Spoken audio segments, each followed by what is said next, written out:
Hello and welcome. This is the solution to quiz 5. So this problem here gives us an object with dimensions given and a mass of 0.189 ounces. What is the density of the object in grams per cubic centimeter?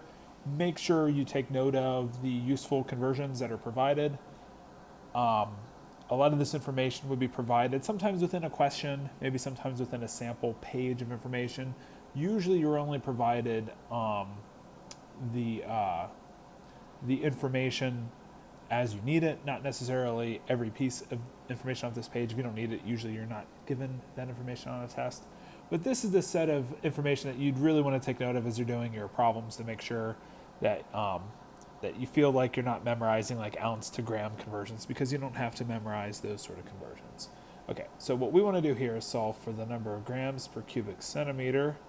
Okay, so what I might do is just kind of take note that this would be 2.50 centimeters, because 1 centimeter is 10 millimeters. So I can take all these millimeter measurements, divide by 10 to go to centimeters. So it's 4.0 centimeters by 0.0250 centimeters. So I'm going to work that out real quick. Might as well. It's easy enough. So I'll do 2.5 times 4.00 times 0.025. That's 0.250 cubic centimeters. Okay, so that's at least done. And then all I need to do is work out ounces over to grams, do that conversion. Now the chart says, and I'm checking as we look here to make sure this is on there, 16 ounces per pound. And then I use the conversion that there's 2.2046 pounds per kilogram. So 1 kilogram is 2.2046 pounds. If you look in the equation sheet, it's a little bit more precise. I mean, if you give 1 or 2 digits more than what you need in your least significant quantity, then you're good to go here. Oh, and then we just need to go to grams. That's kilograms. So of course 1 kilogram is 1,000 grams. So that's easy enough. So I do 0.189 divided by 16 ounces in a pound, divide by 2.2046 pounds, and then multiply by 1,000. I get 5.36 to 3 sig figs, 5.358. Divide that by 0.250 cubic centimeters, I get 21.4 grams per milliliter. Well, grams per cubic centimeter. It would be the same in milliliters, but grams per cubic centimeter. Okay, 3 sig figs, so, and then everything else here is sort of infinite or exact. Okay, so the answer to 1 would be D. So 2 students record the following measurements of an object known to have a mass of 100.0 grams. So student A is not way under, but is under. Student B is a little over, but then under, looking to be on average, more accurate. If I want to calculate that carefully, I'm just calculating the average of 3. It's exactly 100.0 grams. Okay, so which student was the most accurate? Which was the most precise? Okay, so we don't need to really work out a standard or average deviation to see that student A is closer. I mean, 2 are dead on, 1's 0.1 off. There's a greater variability in student B. So student B, more accurate. Student A, less accurate but more precise. So student A, more precise, but student B was more accurate.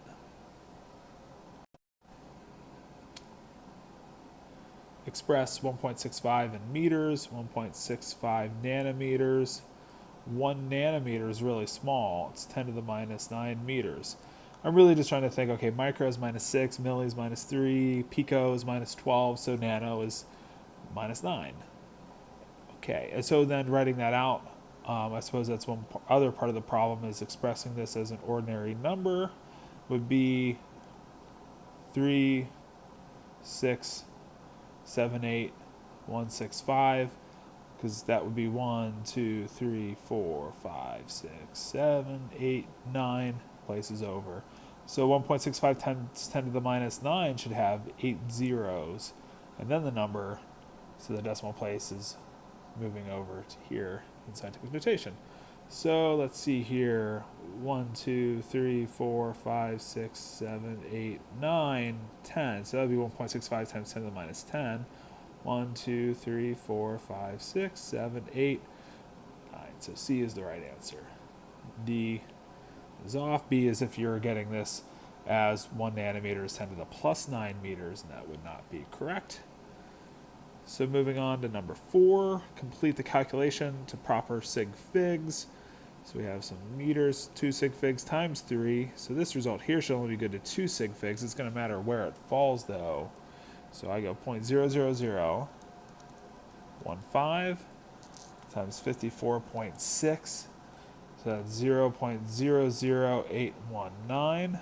That's good to 2 sig figs because again, 2 times 3 sig figs is good to 2 significant figures. This, I'm going to add this to 1.002.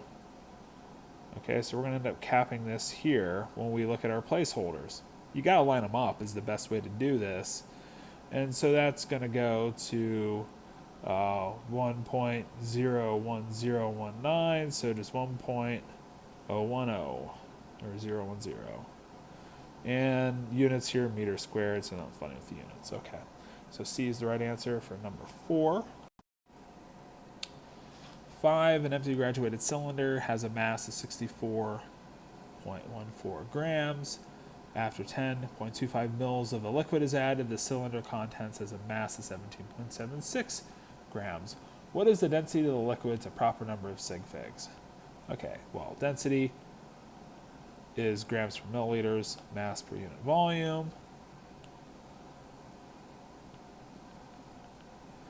So the mass per unit volume. The volume, we add 10.25 milliliters of a liquid to the flask. We got the before and after mass. So the mass of just the added liquid would be 77.76 grams minus 68.14 grams. So that's going to equal, I'm just doing that math, minus 68.14, 9.62 grams. Only 3 sig figs here, because we're looking at hundredths place minus hundredths place, so we're good to the hundredths place here. Divide by 4 sig figs, but I'm going to keep only 3 sig figs by the multiplication division sig fig rule. And so this gives me a density a little less than 1. So to 3 sig figs, that's going to be B. Okay. I'm actually just going to plug it in and make sure, even though I just got my process of elimination, so 0.939, yeah, to 3 sig figs. Number 6, we're given a mixture of calcium.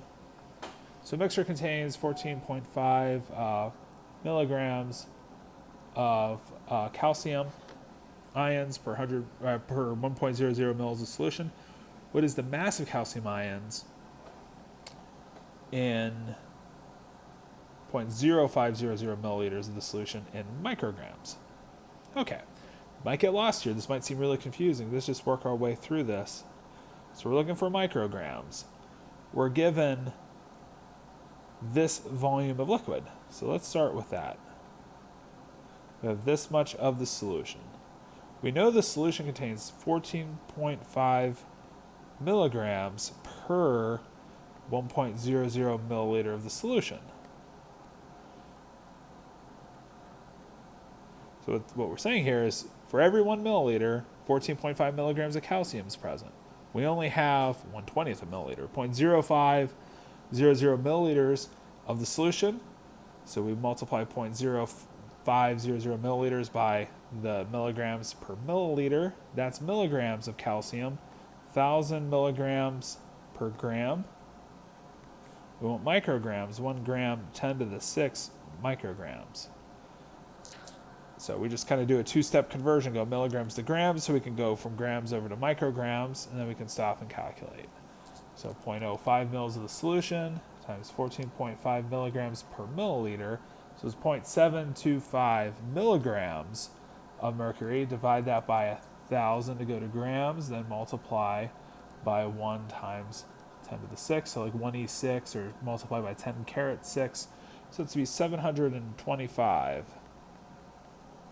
micrograms. So these micro and nano units are really helpful for expressing small quantities. So number 7, complete the following expression, another sig fig problem. So we're adding two numbers here. Those are going to be good to the tens placeholder. So that's going to be 5.15 plus 82.3. That's going to be good to the tens place. So this would be 87.45. I'm going to keep the 5 for now. I'm going to multiply that by another addition, 0.024 plus 3.000. So we have thousands placeholder. So this is going to be good to the thousands placeholder as well. So 3.024.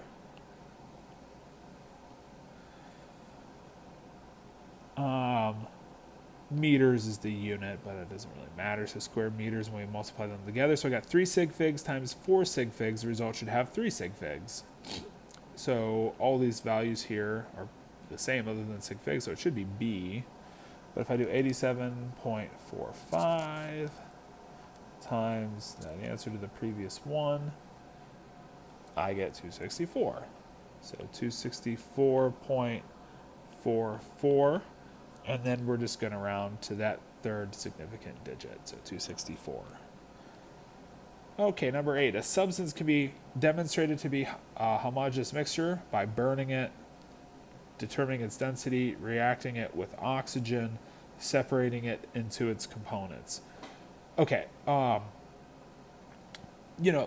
one thing here, burning it doesn't really tell you anything. You can burn a lot of different stuff, so that's not going to confirm that it's some sort of mixture per se. Determine its density. Again, any solution or pure substance should have a density, so that doesn't help.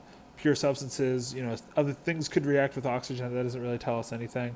Separated it into its components is the big thing here. Now, this doesn't really mean it's homogeneous. This is just, we can tell a substance can be demonstrated to be a mixture just by separating it into its components. So the homogeneous mixture, that might be a little confusing in this problem, but the best answer here would be D, separating it into its components. All right, that's the solutions for this quiz. Thank you for the attention.